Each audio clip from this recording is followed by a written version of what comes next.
suis en compagnie de Yves Perron et aujourd'hui, on va parler, dans le cadre des élections fédérales, de votre programme politique. Vous avez eu un conseil général le 29 mars, c'est bien ça, à Sherbrooke. Et là, la base a été mise, là. Vraiment, tout est discuté et tout a été voté. On pourrait dire, c'est canné, comme on pourrait dire. C'est canné. En fait, nous, on prépare la plateforme. Vous savez, une plateforme électorale, de la manière que ça se fait, c'est sur le long terme. Et c'est beaucoup les porte-paroles de chacun des dossiers qui fournissent des propositions, puis beaucoup de matériel. Puis on a une équipe de rédacteurs qui s'arrachent les cheveux pour essayer de résoudre ça. Un plan d'action concis. Mettre ça clair, c'est ça. Puis de sortir les bonnes lignes, puis qui permettent aussi de les enrichir au fil de la campagne.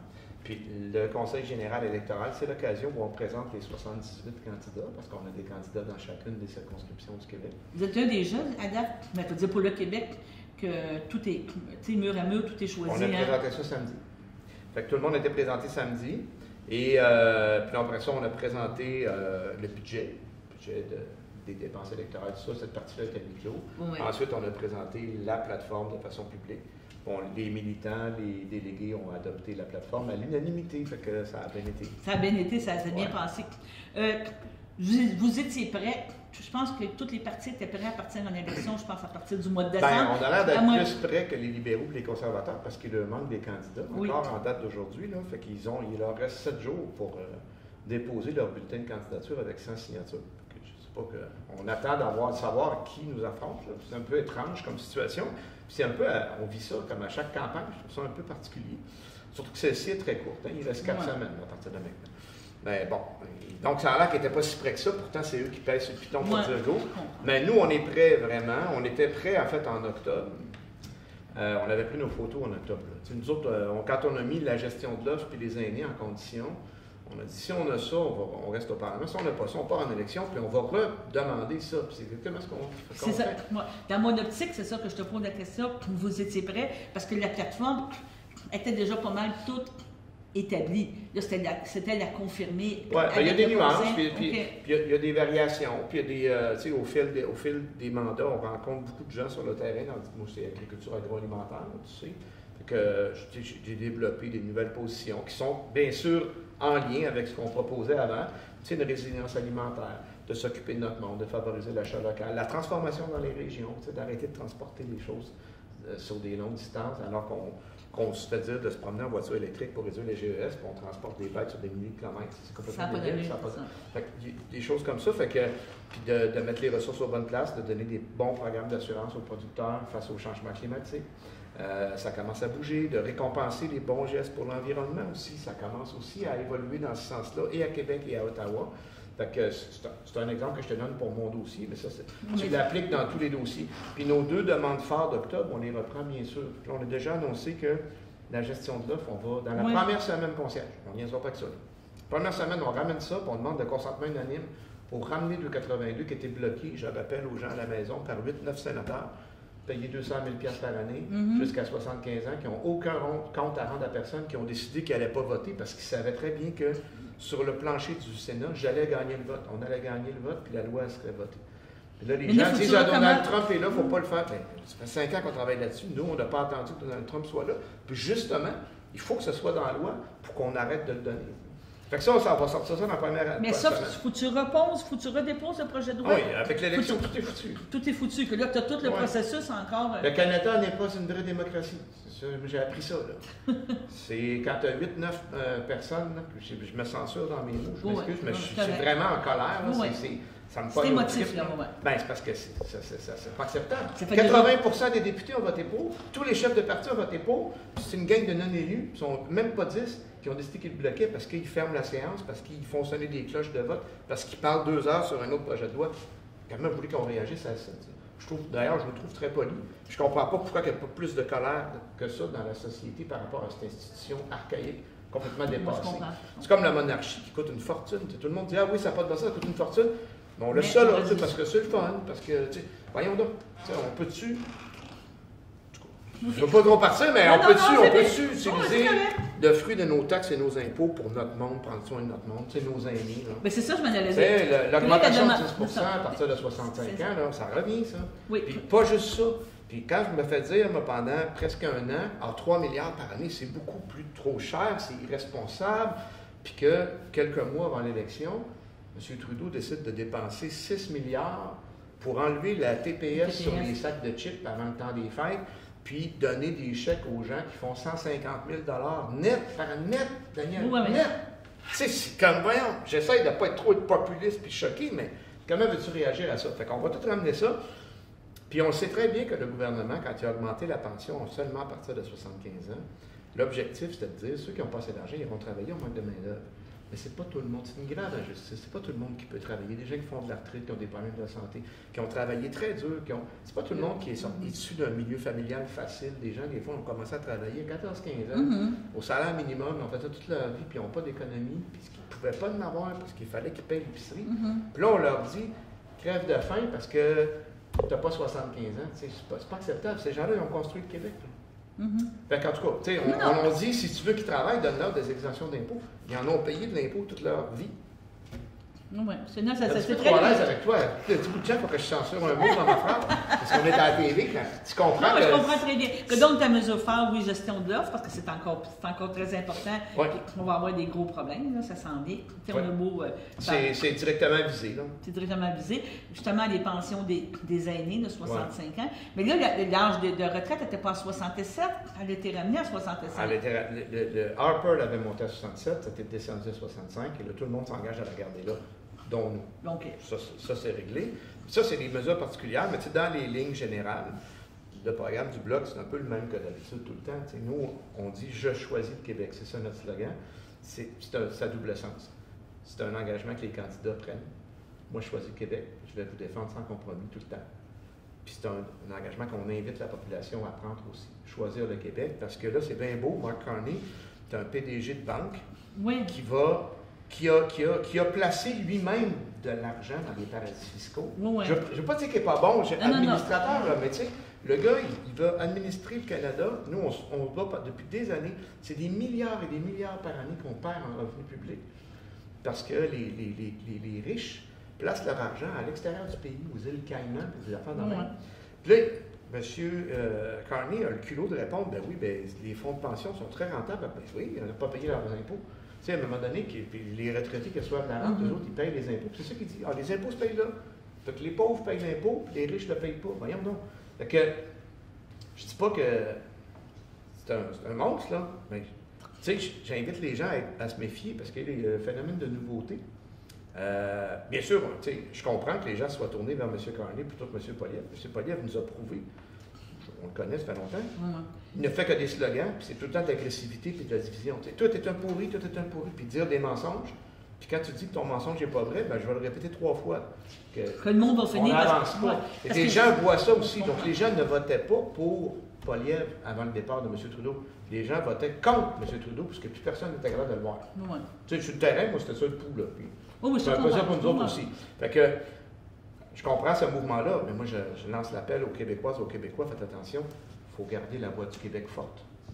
Puis le scénario idéal, peu importe la couleur qui sera, puis le Canada décidera de son premier ministre, le Québec doit se donner une voix forte, puis idéalement la balance du pouvoir avec le Bloc pour qu'on puisse contrôler ça. Puis quand il arrivera à la négociation avec M. Trump, puis qu'il dit « moi je veux la gestion d'offres », mais qu'on se lève et qu'on dise non, qu'on soit capable de dire non. Quand il dira « ben on va mettre un tarif sur l'aluminium », ben laissez-le sur l'aluminium, mais épargnez l'automobile de l'Ontario, on va se lever. Nous, on n'a rien contre l'automobile de l'Ontario, mais on ne veut pas être donné en monnaie d'échange. Puis se lever pour dire comment ça se fait que ça fait des années qu'on tolère des tarifs sur le bois d'œuvre. Le bois du Canada, là, il est tarifé par les États-Unis. Il est déjà, là, hein, il y avait déjà 10-12 %. C'est complètement injuste parce que le Québec a revu la façon dont il gère l'octroi des coupes sur les terres publiques, ce que les États-Unis accusaient d'être des subventions. On a revu ça, mais ça ne s'est pas fait en Colombie-Britannique. Puis le Parlement fédéral, que les Québécois payent des tarifs, pas grave. Ils vont être plus pauvres un peu, on va leur donner plus de péréquation, puis ils vont être plus tranquilles. C'est ça qu'on a comme message. Puis on le vit au quotidien, là, moi, depuis presque 6 ans, quand on demande des choses pour le Québec au fédéral. Quand je parle d'indépendance politique du Québec dans le Parlement fédéral, souvent mes collègues, là, Alistair McGregor, là, qui est le NPD qui siège avec moi au comité d'agriculture, on s'entend très bien, on travaille bien ensemble. T'sais. Je me rassois quand je viens de parler de l'indépendance, puis il me regarde, puis il dit « Ouais, mais Yves, il me dit tout ça en anglais, évidemment, les autres, ils ne parlent pas français. Et on travaille bien ensemble. » Je dis « Ben oui, on travaille bien ensemble, surtout quand tu as besoin de mon vote. » Si tu n'as pas besoin de mon vote, puis je demande quelque chose de spécifique au Québec, on travaille moins bien. C'est ça, oui. On va travailler bien encore, on va travailler mieux, parce qu'on va être égal. C'est ça le principe. C'est pas de couper, puis c'est pas contre le Canada, c'est pour le Québec. C'est des Québécois, les Québécoises, c'est des gens inventifs, entrepreneurs. Tu sais, le nombre de PME qu'on a sur le territoire, on est tellement intelligents, tellement brillants, tellement résilients. On travaille fort, pas de main-d'œuvre, je rencontre des artistes. Imagine, avec tous nos moyens, avec 100% de notre portefeuille plutôt que la moitié, tout ce qu'on va pouvoir faire. Je vais te relancer dans deux politiques qu'on pourrait dire nationales, puis après ça, on parlera du comté de Berthier-Masquinongé. Je vais te parler en santé, parce qu'il y a eu beaucoup d'ingérence, puis en immigration. C'est quoi carrément la position du Bloc québécois dans ces deux sujets? C'est deux dossiers très complexes. La santé, c'est juridiction du Québec. Donc, sacrez-nous patience. Donnez-nous notre argent. C'est moi, quand je donne une pièce sur deux à Ottawa, puis qu'ils sont supposés de payer 35% des frais de santé, puis qu'ils payent juste 21-22% parce qu'ils coupent, puis là, ça leur fait de l'argent pour créer des programmes de soins dentaires, puis toutes sortes de patentes à gosses à côté. Tu donnes-moi l'argent, on est équipé pour s'administrer. Donc, c'est l'augmentation des transferts. Vous savez que les soins dentaires, là, ça ne marche pas pantoute pour la denturologie. J'ai rencontré une dame en fin de semaine, je vous jure, je n'invente pas ça pour faire un sensationnaliste, mais c'est dégueulasse. Les partiels sont refusés, la madame elle va se faire arracher ses dents pour avoir un dentier complet, parce que ça va être couvert. Les partiels, là, j'ai parlé des denturologistes, il faut qu'ils fassent tous les examens, des radios, tout ça, puis ils se font dire 9 fois sur 10, c'est pas couvert. Fait que là, les denturologistes travaillent gratis, puis les gens qui ont besoin de soins dentaires ne sont pas couverts alors qu'on nous promet que ça va être couvert. Puis pendant ce temps-là, la compagnie Sun Life se met 2 milliards par année dans les poches de frais administratifs. Si on transfère ça au Québec, la Régie de l'assurance maladie, on est capable de la gérer. Déjà, ça va faire 2 milliards de plus qui ne partira pas de l'entreprise privée. On est capable d'être plus efficace que ça. C'est juste ça qu'on demande. C'est bien, c'est bien. Fait que je suis encore choqué. Mais c'est facile, c'est difficile de ne pas se choquer. Je veux pas te choquer. Puis là, l'autre dossier, l'immigration, ça aussi, il y a une dérape. Là. Nous, on a dénoncé le fait qu'on recevait beaucoup de migrants illégaux qui traversaient. Moi, je vais vous dire à la maison, là, moi je considère, puis nous on considère qu'au Québec il y a de la place pour tout le monde. Mais il faut recevoir les gens décemment. Puis quand le Québec reçoit 70-75% des réfugiés du Canada au complet, puis c'est une immigration, c'est une juridiction fédérale, tu sais, ils nous achalent dans nos juridictions puis ils ne s'occupent pas des leurs. Les juridictions fédérales, là le Québec demande au fédéral d'aider, parce que ces gens-là, il faut les loger dans des hôtels, il faut s'en occuper, il faut faire des soins de santé, il faut, tu sais, là, ils ne veulent pas payer. Mais non.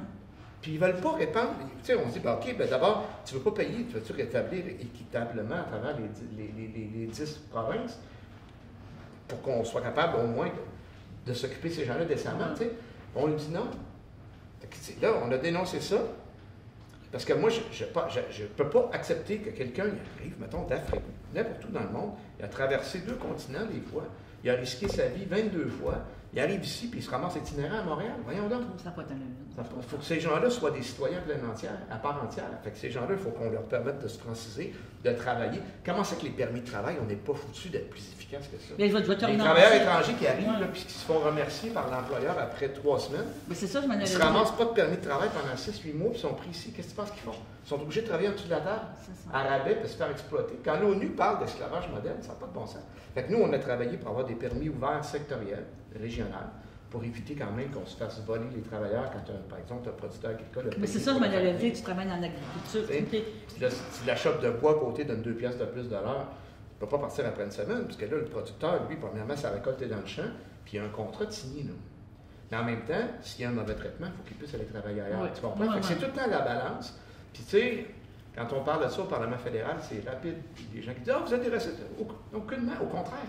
Nous, on respecte ces gens-là, puis on veut en prendre soin. Puis on veut qu'ils s'intègrent à la société, puis que ce soit des citoyens actifs. Fait que c'est beaucoup d'enjeux. Puis les travailleurs étrangers, on en a besoin. Dans l'agroalimentaire, le Canada avait mis un programme temporaire, ils appelaient ça un projet pilote. Ils montaient le seuil à 30%. Là, ils l'ont descendu à 20, ils parlaient de le descendre à 10.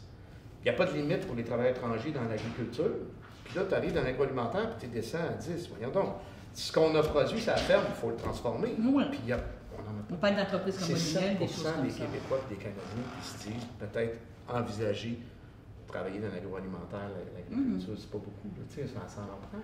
Puis ces gens-là, quand ils viennent travailler tout le temps, s'ils reviennent année après année, les différents aspects là-dedans, premièrement, c'est une belle façon de faire de l'aide internationale, parce que quand ils retournent chez eux, ils sont riches, ils envoient leur enfant à l'école, ils changent les vies.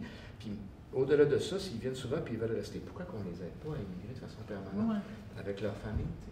Puis on a besoin de ces gens-là. On n'a pas le choix. Puis moi, je déplore souvent des politiciens qui vont sortir pour faire une ligne sur une base populiste au détriment de ces gens-là. Moi, c'est une affaire que ça vient me chercher. Là. J'ai de la misère à moi, je te comprends. Voyons donc, on peut-tu s'occuper des gens? Ce sont des êtres humains au même titre que nous. Puis on a besoin de ces gens-là pour développer notre pays, notre économie, mais il faut les recevoir dignement, convenablement. Fait que, on est mieux d'en savoir moins et de s'en occuper comme il faut. C'est ça, c'est sûr. Ou de les recevoir, de les répartir. Ou au moins d'avoir un support financier du fédéral. Tout ça, on n'est pas capable d'avoir ça. Fait qu'à un moment donné, c'est ça. C'est des enjeux qui sont difficiles. Si on s'en va, mettons, au niveau local, au niveau du comté, dans tes communiqués, tu as parlé qu'il y avait quand même eu des bons gains au niveau de la couverture cellulaire. Tu as fini par faire comprendre, mais le travail n'est pas fini. Là. Non, moi, j'avais 2 dossiers forts local. Je voulais travailler sur les berges et sur le réseau cellulaire. Ouais. On a travaillé fort. On avait réussi, avant la dernière élection de 2021, à faire transférer les sommes pour déployer l'Internet haute vitesse. On avait réussi à le déployer à Québec.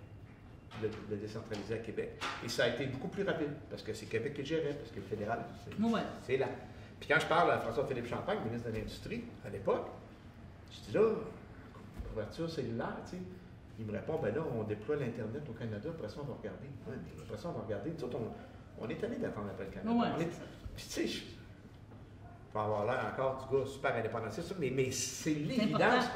Le Canada est en retard sur nous autres. Tu sais, j'ai encore voté 3-4 fois contre des projets de loi qui voulaient restreindre l'accès à l'avortement. On est en 2025. Ça suffit de refaire des vieux débats qui sont faits. C'est réglé, cette question-là. Puis le corps de la femme appartient à la femme. C'est fini, c'est point final. Puis c'est des affaires comme ça. Tu sais, on parle de laïcité. Ils vont se servir de notre argent pour contester en Cour suprême la loi votée par notre Assemblée nationale. Oui, je comprends. Là, je censure encore quelques mots d'église. Tu sais, à un moment donné, moi, je ne comprends pas qu'on n'est pas plus révolté que ça. C'est ça. Fait qu'en tout cas, je parle beaucoup. Non, mais c'est correct. Ouais. Puis, mettons, protection des berges, je pense que c'est un... Protection des berges, il ne faut pas que je le d'accord, non? Ça a bien développé parce que les citoyens se sont pris en main quand on a lancé la pétition. Il a fallu refaire parce qu'il y avait eu une élection entre les deux, ça nous a retardé. Mais après ça, le comité citoyen est très actif. Les maires locaux se sont engagés, fournissent des locaux, ils ont même fait fourni des sous pour faire une étude et cette cause-là avance bien. Puis sur la Rive-Sud, le recours collectif non seulement est approuvé, mais le juge a même augmenté le montant admissible parce qu'il trouvait que c'était pas assez. Inévitablement, le fédéral devra rétablir un programme de protection. D'ailleurs, on a fait une étude au comité permanent des transports où les gens de Berthier-Masquinongé ont eu le privilège de venir témoigner. Ouais. Puis cette étude-là, on l'a ramenée au Parlement à l'automne. Puis on l'a fait débattre, on l'a voté dans le Parlement. Donc, c'est pas juste le comité qui l'a adopté, c'est le Parlement complet. Puis ça dit clairement, noir sur blanc, on doit rétablir un programme de protection des berges. Fait que moi, je m'attends à des résultats là-dedans. C'est sûr que c'est comme les tours cellulaires, c'est pas fini. Là, il y a eu des annonces, c'est Québec qui, avec l'argent d'Internet, qui fait des tours cellulaires, alors que c'est une juridiction fédérale. Ça fait combien de fois que je te dis ça? Le fédéral qui ne fout rien dans ses compétences, qui ne donne pas notre argent, puis qui vient mettre ses gros pieds dans les compétences des provinces. Tu sais, ça presse l'indépendance politique. Ça presse parce que ça ne fonctionne pas. La fédération, ils ne respectent pas leur propre constitution qu'on signe dans notre dos, qu'on n'a jamais signé en passant, en 1982. Oui. Ça commence à faire un petit bout. Ça fait un petit bout, oui. Donc, voilà. tu es toujours vivant, toujours présent. On rappelle que, bon, tu es le candidat pour le Bloc québécois, Berthier-Masquinongé. Président de la campagne nationale aussi. Bon, tu veux président de la campagne nationale? J'ai oublié de dire ça, oui. J'ai été confirmé samedi comme président de la campagne. Donc, faire le lien avec l'ensemble des 78 candidatures, voir que tout va bien partout, puis un peu de relations médias quand c'est nécessaire. Bien, on parle pareil, il y a beaucoup d'implications, il y a encore beaucoup de travail à faire. Moi, je te résumerais ça comme ça. Oui. J'ai une dernière question, puis on verra. On s'en va vers un majoritaire. On verra. Je pense que c'est encore le temps de changer, mais mettons. Mettons qu'on s'en va. Tu sais, ça va être plus difficile si c'est majoritaire. C'est clair que c'est moins intéressant, mais ça ne veut pas dire qu'on n'est pas efficace. Non, mais je te pose la question. Non, mais il va falloir brasser plus. Minoritaire, tu risques d'avoir encore un petit peu plus de pouvoir, mais majoritaire, ça peut être un petit peu plus difficile. Ouais. Dans le minoritaire, ce qui est intéressant, c'est qu'on a la base. C'est notre vote qui décide. Donc, on a souvent, puis ça ne paraît pas tout le temps des médias, tout ça, mais beaucoup de travail de corridor, des rencontres. Moi, les fonctionnaires me donnaient des briefages là, avec les libéraux pour dire nous, voici comment on voit le projet de loi, M. Perron, que les conservateurs viennent de proposer. Vous voyez ça comment? C'est moi qui fais que, moi, j'entends ce que vous me dites, mais là, cette partie-là, moi, je pense que les conservateurs ont raison. Tu finis par décider le projet de loi final, ça c'est le fun dans mon dit. Fait que, on a perdu ça un peu quand les NPD ont vendu leur âme, qui ont signé, pour ça, ils votaient pour n'importe quoi. Là, après ça, c'était moins intéressant, mais dans le fond, ça devait ressembler à un gouvernement majoritaire. Dans le fond, c'était ça. C'était une majorité déguisée, néo-démocrate libérale. Puis là, les NPD ils vont payer le prix de ça parce qu'ils sont en train de disparaître de la carte. Parce que quand tu fais ça, tu te trouves à vendre ton âme un peu. Puis les gens, ils disent, là, tant qu'à faire ça, puis qu'ils fassent tout avec les libéraux, tous nous voter pour les libéraux tout de suite. C'est un peu ça, le réflexe qui se passe, là. Fait que, ça, c'est une chose nous, on ne fera pas. Dans notre âme, on va toujours garder qu'on soit 25, qu'on soit 52, on va toujours défendre le Québec, bec et ongle, intégralement. Puis, n'oubliez pas que ça prend une voix forte pour le Québec. Puis ça, c'est nous autres. C'est important. Bon, je te remercie, Yves. C'est très intéressant. Puis on se reparle sûrement dans les prochaines semaines. Plaisir. Merci. Bonjour tout le monde.